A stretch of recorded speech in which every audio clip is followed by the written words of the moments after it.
Good evening everyone. और आज हम लोग को पढ़ना है। कल हम लोगों ने पढ़ लिया था परमाणु भार के बारे में। आज हम लोग को पढ़ना है परमाणु भार के बारे में। और आज चौरा चौरी हत्याकांड भी हुआ था, तो उसके लिए हम तो हमेशा उनके ऋणी ही रहेंगे। उन्होंने हमें आज़ादी दिलाई, हमारे शहीदों ने।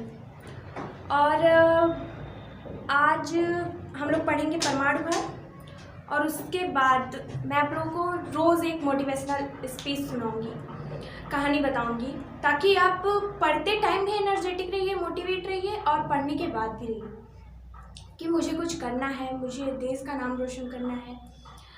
और आपको पता होना चाहिए, साउथ कोरिया जो है वहाँ के के-पॉप बैंड हैं जो डांस करते हैं और गाना गाते हैं। वो सिर्फ डांस और गाना गा के, कोई बुराई नहीं है इसमें, जो आपके अंदर क्वालिटी आप दिखा रहे हैं, आपके कल्चर को बता रहे हैं, वो ये करके अपने देश की इकॉनमी को कहाँ से कहाँ लेके गए हैं, बहुत ऊपर तक। और उनका मानेंगे तो उनका 50% जो 50% इकॉनमी में भाग रहता है उनका, उनके देश के इकॉनमी में उनका भाग रहता है, वो 50% रहता है उनका।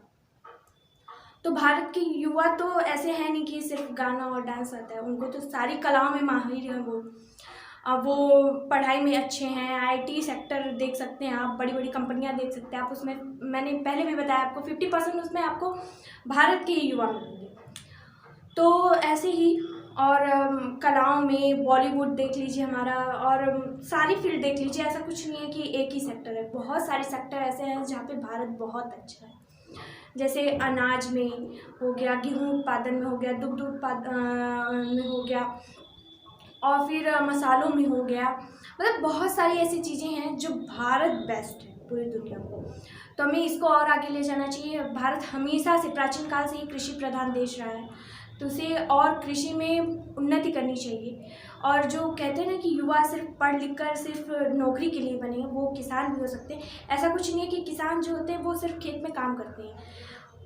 कहते हैं ना, एक फैक्ट्री का मालिक जो होता है वो भी उतना ही काम करता है अपने वर्करों के साथ, लेकिन वो माइंडली करता है, मतलब वो माइंड से काम करता है, मतलब स्मार्ट वर्क करता है वो। और जो वहाँ पे काम करते हैं वर्कर जो करते हैं वो हार्ड वर्क करते हैं, वो फिजिकल वर्क करते हैं। ठीक है, तो हमें ये है कि हमें भी अपने कृषि क्षेत्र में जाना चाहिए, बहुत अच्छे अच्छे मतलब इवेंट करने चाहिए कि कैसे कृषि को बढ़ाया जाए।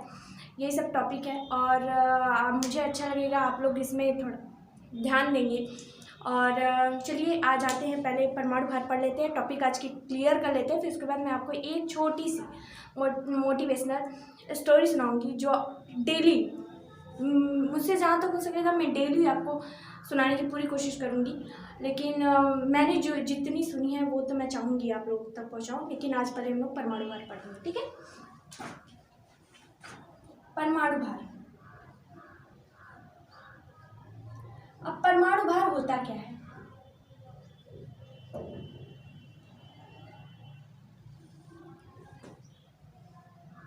Atomic weight,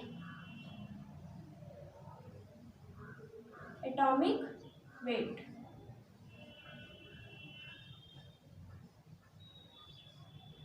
okay, atomic weight. देखिए, वह पदार्थ जो अपने मतलब वो बताता है कि कार्बन 12, कार्बन का जो परमाणु संख्या है वो तो 6 है, तो 6 कभी अकेले नहीं लेते, उसका दुगना ही करके लेते हैं, तो कार्बन 12, ठीक है। कार्बन 12 की वो कितने गुना भारी है, मतलब अगर कोई एक पद, मान लीजिए हाइड्रोजन ले लीजिए आप, ठीक है। हाइड्रोजन जो है वो कार्बन 12 के एक परमाणु से कितने गुना, रुकिए आपको मैं एकदम सिंपल तरीके से बताती हूँ। हाइड्रोजन के मान लीजिए एक भाग लिया आपने, मतलब एक परमाणु ले लिया उसका, और कार्बन 12 का भी एक परमाणु आपने ले लिया, तो कार्बन 12 का एक परमाणु आप यूज नहीं करोगे। कार्बन 12 के कार्बन 12 में जो परमाणु है उसके 1/12वें भाग के कितने गुना हाइड्रोजन का परमाणु भार होगा, ये हमें बताना है। या कम होगा, चाहे कितने गुना कम होगा या कितने गुना ज़्यादा होगा, ये हमें बताना है इसमें, ठीक है। इतना समझ में आया कि कार्बन 12 का एक परमाणु के 1/12 अनुपात में किसी भी पदार्थ के परमाणु कितने गुने हैं उससे, ये है जो बताता है, वो परमाणु भार हमें बताता है। ठीक है, इतना समझ में आया आप लोगों को।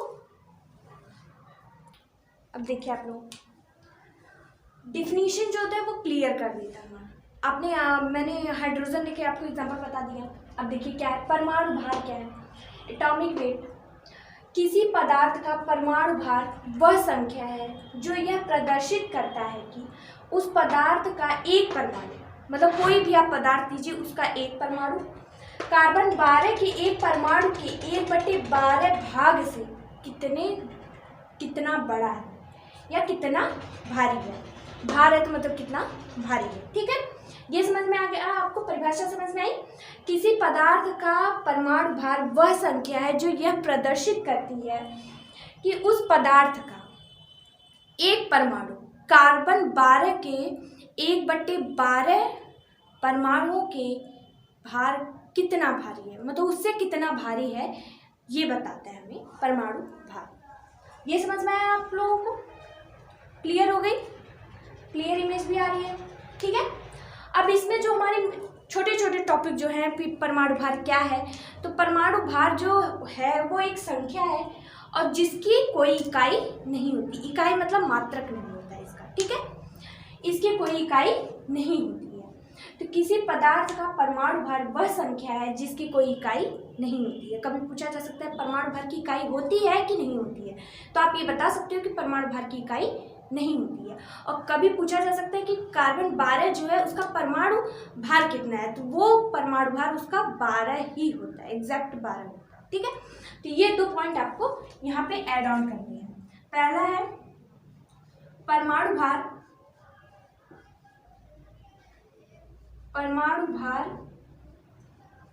वह संख्या है जिसकी कोई इकाई नहीं होती। ठीक है, जिसकी कोई इकाई नहीं होती।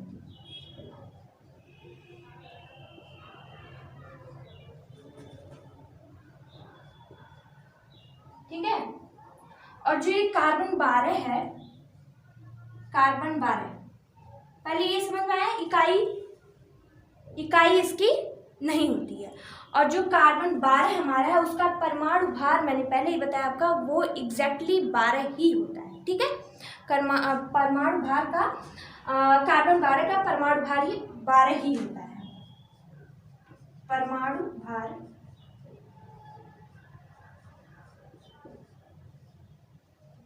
12 होता है। ठीक है, नेट 12 होता है। ठीक है, एग्जैक्टली 12 होता है, निश्चित ही 12 होता है। ठीक है, ये हो गया। और फिर उसके बाद ये क्लियर हुआ कि परमाणु भार क्या होता है, एटॉमिक वेट।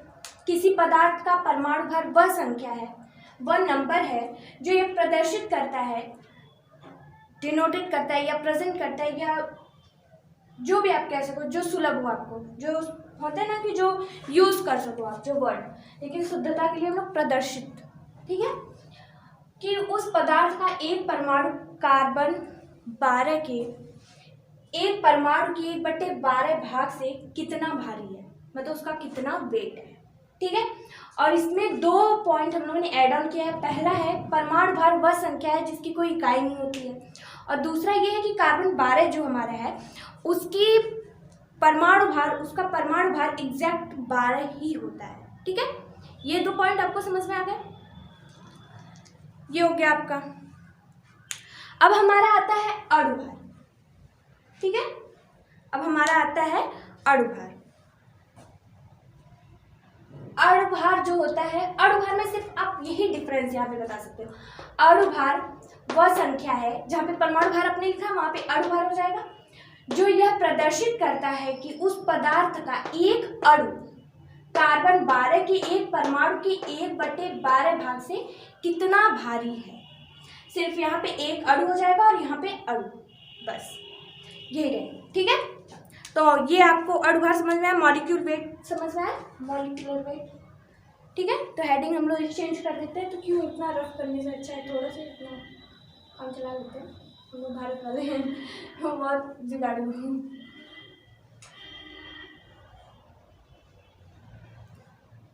ठीक है, मॉलिकुलर वेट,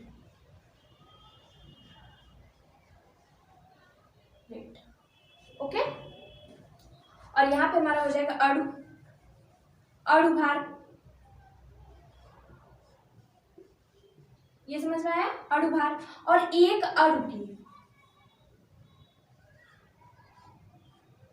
ठीक है, ये समझ में आया, किसी पदार्थ का अणु भार वह संख्या है जो यह प्रदर्शित करता है कि उस पदार्थ का एक अणु कार्बन 12 के एक परमाणु के 1/12 भाग से कितना भारी है।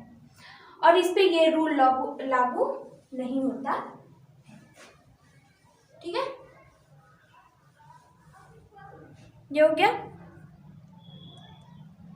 जस्ट क्लियर, ये समझ में आ गया ना, अणुभार, ओके, अणुभार क्लियर हो गया।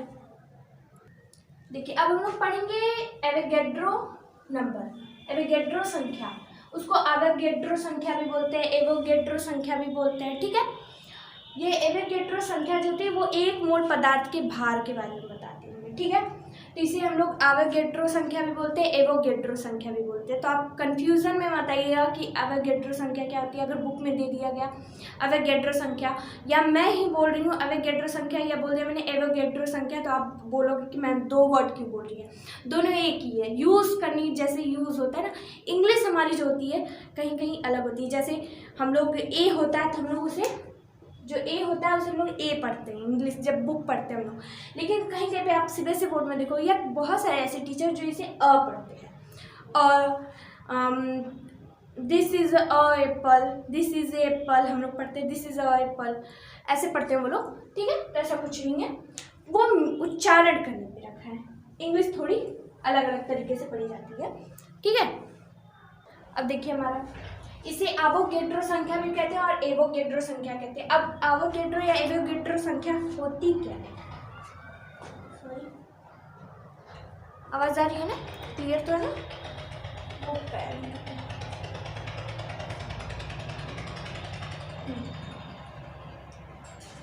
देखिए तो एवोगैड्रो संख्या हमारी क्या होती है, एवोगैड्रो संख्या हमारी क्या होती है, भौतिक विज्ञान या रसायन विज्ञान, इसका दोनों में यूज होता है, ठीक है। और अगर जो 9th 10th 11th के 9th 10th के बच्चे देख रहे होंगे उनको भी पता होगा कि ये बढ़ जाता है साइंस हमारा जो है वो रसायन विज्ञान और भौतिक विज्ञान और जीव विज्ञान, ये तो पहले ही मैंने बताया। तो भौतिक विज्ञान हम लोग पढ़ रहे हैं, उसमें एवोगैड्रो जो संख्या उसका यूज़ हम लोग रसायन विज्ञान में भी करेंगे, यानी केमिस्ट्री में भी करेंगे। तो इसकी परिभाषा ये से शुरू होती है, रसायन विज्ञान और भौतिक विज्ञान में एक मोल पदार्थ में, एक मोल पदार्थ कोई है उसमें अणु या परमाणुओं की जो कुल संख्या होती है वो एवोगैड्रो या एवोगैड्रो संख्या कहलाती है। तो इसकी परिभाषा हम लोग क्या लिखेंगे, रसायन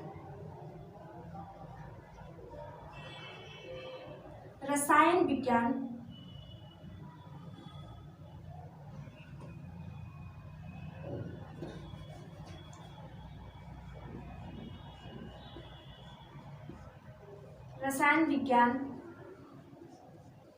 और भौतिक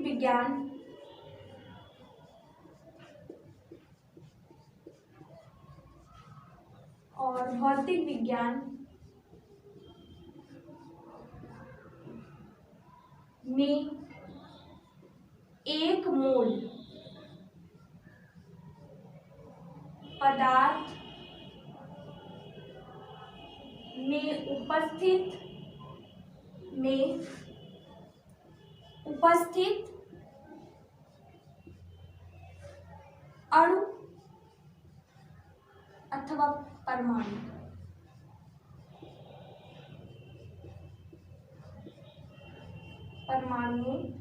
अणुओं और परमाणुओं,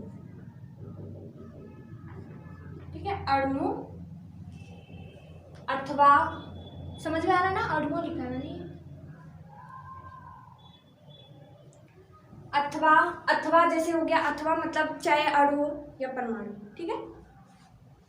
या भी लगाते हम लोग, अणु या परमाणु, तो उसका मतलब भी वही होता है, या अणु हो चाहे परमाणु, ठीक है। अणुओं अथवा परमाणुओं की कुल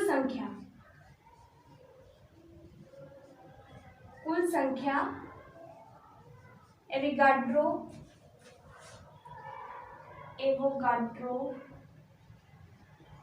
जो जिसको सुलभ लगे वो यूज कर सकता है, ठीक है।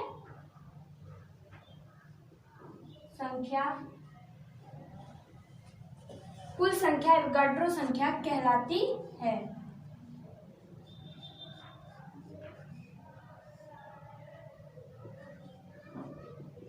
ये समझ में आया इतना?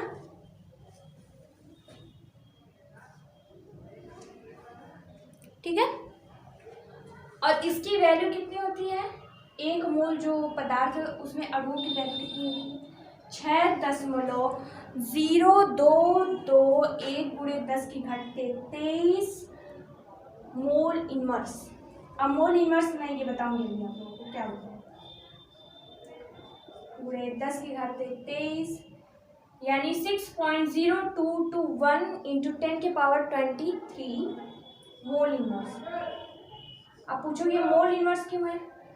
इसका मतलब ये है कि ये जो है 0.221 × 10⁻23 था, मोल था।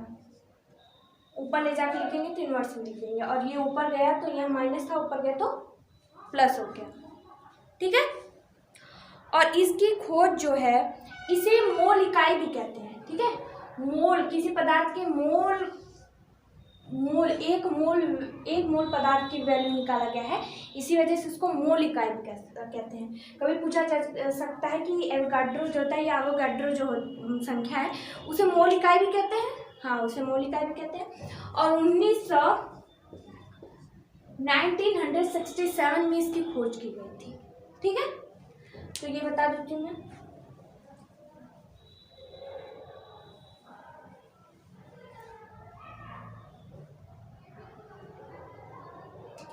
यहाँ पे लिख लीजिए ना 1967 में, और इसे मोल इकाई भी कहते हैं, ठीक है। नीचे लिख देते हैं और इसे मोल इकाई भी कहते हैं।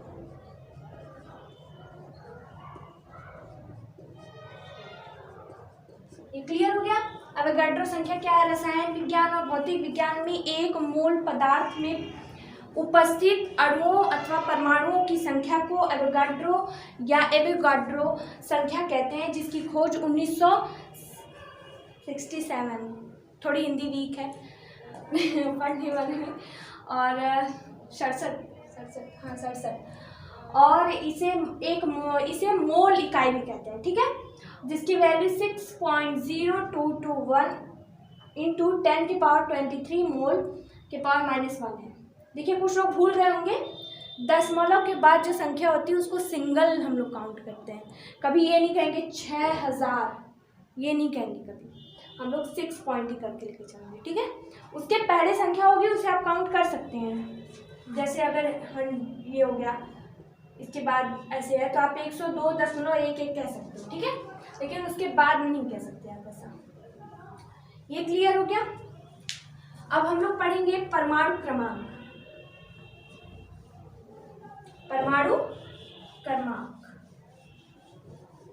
यानी एटॉमिक नंबर, और पढ़ेंगे द्रव्यमान संख्या, वेट नंबर।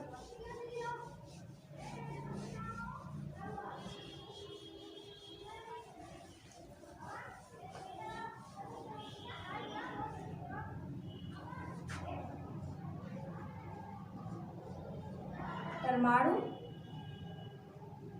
क्रमांक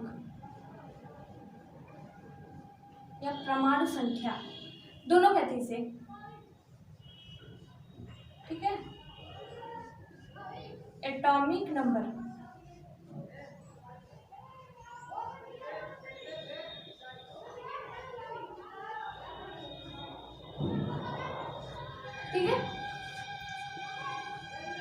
ये हो गया एटॉमिक नंबर। और एटॉमिक नंबर, ये बात है, एटॉमिक नंबर परमाणु संख्या क्या है। और आपको ये भी बता दूं मैं, जो परमाणु भार होता है वो द्रव्यमान संख्या के बराबर होता है, कभी कभी ऐसा पूछा जा सकता है। तो जो द्रव्यमान है, द्रव्यमान संख्या है, वो परमाणु भार के बराबर होती है। तो आज हम लोग को पढ़ना है, हम लोग पढ़ रहे हैं परमाणु क्रमांक, एटॉमिक नंबर। किसी तत्व के परमाणु के नाभिक में उपस्थित प्रोटॉनों की संख्या। कोई तत्व है या कोई पदार्थ है, पदार्थ ले लेंगे तो उसमें तत्व यौगिक सवाल तत्व, लेकिन ये ज़्यादा कहा जाता है, बेटर होगा। तो किसी तत्व के नाभिक में उपस्थित प्रोटॉनों की कितनी संख्या है, ये जो हमें बताए, उस संख्या को हम लोग क्या कहेंगे, परमाणु संख्या कहेंगे। ठीक है, तो आज हम लोग सिर्फ पढ़ेंगे, बताएंगे क्या है और लिखेंगे कल, समझाएं। आज मैं सिर्फ समझा देती हूँ, ठीक है। और फिर उसके बाद हो जाता है द्रव्यमान संख्या।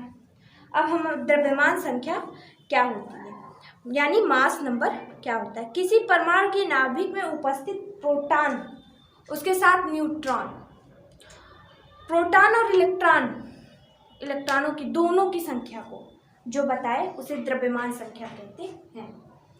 ठीक है, इस पे बहुत सारे क्वेश्चन भी आते हैं।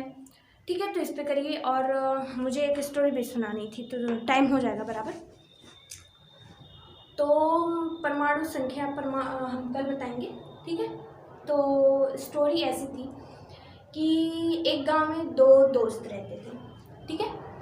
तो दो दोस्त, इसका मतलब ये नहीं था कि वो बराबर एज के थे, यानी एक साथ उम्र उनकी बराबर नहीं थी। एक जो थे वो 12 वर्ष के थे और एक जो 6 वर्ष के।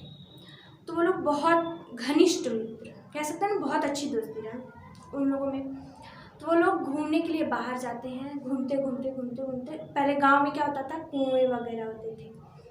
तो घूमते घूमते क्या होता है, कुएं में गिर जाता है। छोटा व्यक्ति नहीं गिरता, बड़ा व्यक्ति गिरता है कुएं में। और बड़ी मशक्क़त के बाद वो छोटा जो व्यक्ति है, जो छोटा दोस्त है, व्यक्ति नहीं कह सकते, छोटा जो लड़का है, वो बड़े अपने जो उसका दोस्त है उसे खींचकर बाहर निकाल लेता है कुएं। पहले जब वो गिरता है तो वो चिल्लाता है, बचाओ, अरे कोई आके मदद करो, ऐसे चिल्लाता है।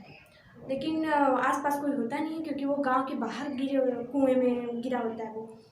तो वो कोशिश करता है, रस्सियों से खींचता है, उसे खींचता है, फिसलता है, फिर खींचता है, फिर फिसलता है, खींचता मतलब ऐसा 3-4 बार करने के बाद लास्ट में मतलब वो बड़ा लड़का जो है कुएं से बाहर आ जाता है।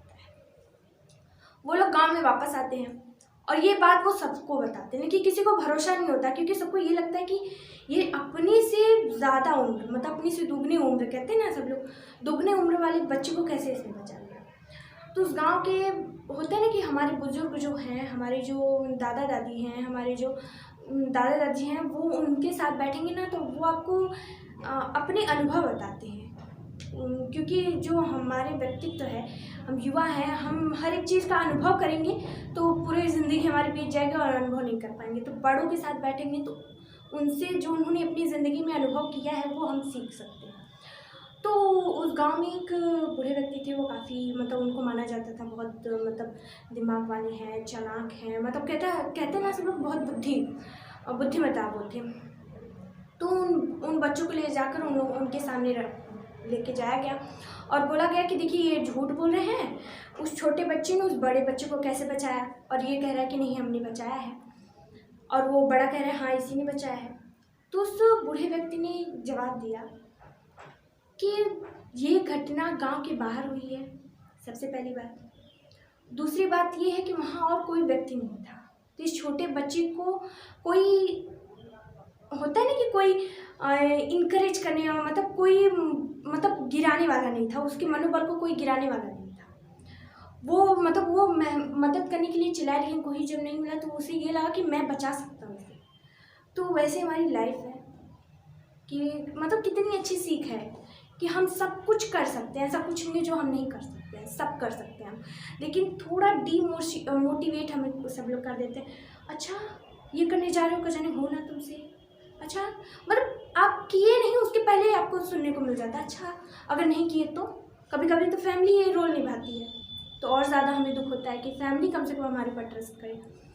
तो आप एकदम ये छोड़ दीजिए कि कौन क्या कह रहा है आपको, आगे बढ़ते रहिए, अपना मनोबल बनाए रखिए कि हम ज़िंदगी में ये करके दिखाएंगे। और ये जो स्टोरी है मुझे मेरे स्कूल में सुनाई गई थी और मुझे बहुत अच्छी लगी, और मुझे लगा कि मैं आप लोगों से अगर मैं ये शेयर करती हूँ, और मैं चाहूँगी मैं डेली एक मोटिवेशनल जो स्टोरी होती हैं वो कुछ ना कुछ आपको बताऊँ, स्पीच कुछ ना कुछ दूँ आपको, ताकि आप पढ़ते टाइम भी मोटिवेट रहो और पढ़ने के बाद भी मोटिवेट रहो। मतलब एक दिन आपको पूरा मोटिवेशन रहे कि मुझे पढ़ना है, मुझे कुछ करना है। इसीलिए से कोई छोटा बड़ा कुछ नहीं होता है, ठीक है। ज़िंदगी में आप क्या करना चाहते हो, आप क्या बनना चाहते हो, ये आप पर मानिए, आप पर रखता है। अगर उस छोटे बच्चे को, अगर वो वहाँ गाँव का कोई व्यक्ति होता है ना, तो वो छोटे बच्चे को बोल देता है अरे तुम नहीं कर पाओगे, वो डिमोटिवेट होता है। लेकिन उसे कोई ये कहने वाला नहीं था, तो उसे ये लगा कि मैं कर सकता हूँ, मैं उसे बाहर निकाल सकता हूँ, इसी वजह से उसने निकाला, ठीक है। तो हम लोग रोज़ मैं एक मोटिवेशनल स्पीच आप लोगों को सोचूंगी क्या सोच लिया है कि दूंगी। और मुझे बहुत अच्छा लग रहा है कि मैं पढ़ा रही हूँ, मेरे पास जितना है मैं आप लोगों को तक पहुँचा रही हूँ। एंड थैंक यू, आप मुझे सुन रहे हैं, पढ़ रहे हैं। और कमेंट करिए, अगर मेरी कोई गलती है तो उसे कमेंट करिए। मैं हम फर्स्ट डे से कर रही हूँ कि अगर मेरी कोई गलती है तो आप मुझे बताइए, मैं उसमें सुधारने की पूरी कोशिश करूँगी। Thank you.